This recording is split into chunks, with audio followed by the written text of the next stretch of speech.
No matter how well made, no crash dummy acts exactly like a human volunteer. That's why these German tests were particularly valuable to scientists studying whiplash. Another series of tests produced even more dramatic results. Researchers wanted to prove the effectiveness of seatbelts under actual conditions.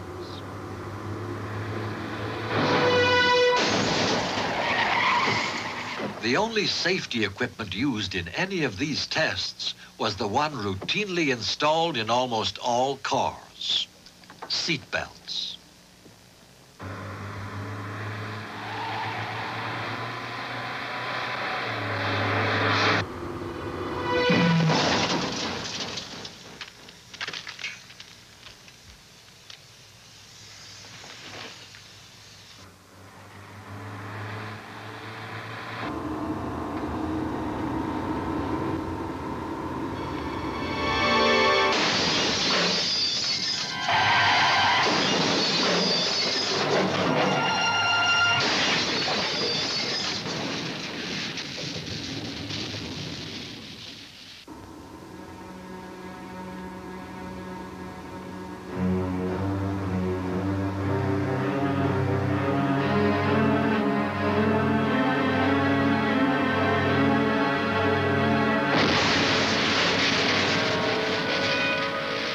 The evidence provided by these tests is conclusive.